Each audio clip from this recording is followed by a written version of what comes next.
ഇന്ന് രാവിലെ ഏഴാറ്റുമുഖം പ്രകൃതി ഗ്രാമത്തിനടുത്ത് വെച്ചാണ് ആനയെ റോഡിൽ കണ്ടത്. KSRTC ബസ് ഉൾപ്പെടെ നിരവധി വാഹനങ്ങൾ ആന 15 മിനിറ്റോളം തടഞ്ഞു. ആനയുടെ ഇന്നത്തെ ദൃശ്യങ്ങളിൽ കൂടുതൽ ക്ഷീണിതനായാണ് കാണപ്പെടുന്നത്. മസ്തകത്തിലെ മുറിവിൽ അണുബാധ വർദ്ധിച്ചതായും നാട്ടുകാർ സംശയം പറയുന്നു. ആനയെ മയക്കുവെടി വെച്ച് പിടിച്ചാൽ 30% മാത്രമാണ് അതിജീവിക്കാൻ സാധ്യതയുള്ളൂ എന്നാണ് ഇന്നലെ വനം വകുപ്പ് ഉന്നതതല യോഗത്തിൽ ഡോക്ടർമാരടങ്ങുന്ന സംഘം വ്യക്തമാക്കിയത്. പക്ഷേ എന്തായാലും പിടികൂടി ചികിത്സിക്കാൻ തന്നെയാണ് തീരുമാനം. അഭയാരണ്യത്തിലെ കൂട് ബലപ്പെടുത്തുന്ന നടപടികൾ ഇന്ന് ആരംഭിച്ചു. 3 ദിവസം കൊണ്ട് ഈ ജോലികൾ പൂർത്തിയാക്കി ഉടൻ ദൗത്യം തുടങ്ങാനാണ് വനംവകുപ്പിന്റെ നീക്കം. അതേസമയം തിങ്കളാഴ്ച കുംകി ആനകളെ ഉൾപ്പെടെ അതിരപ്പള്ളിയിലേക്ക് എത്തിക്കാനാണ് സാധ്യത.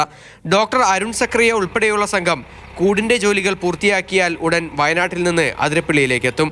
അടുത്ത ആഴ്ച തന്നെ മസ്തകത്തിൽ മുറിവേറ്റ ആനയെ മയക്കുവെടി വെച്ച് ചികിത്സയ്ക്കായി കോടനാട് അഭയാരണ്യത്തിലേക്ക് കൊണ്ടുപോകാനാണ് വനംവകുപ്പിന്റെ തീരുമാനം. മാതൃഭൂമി ന്യൂസ്, തൃശൂർ.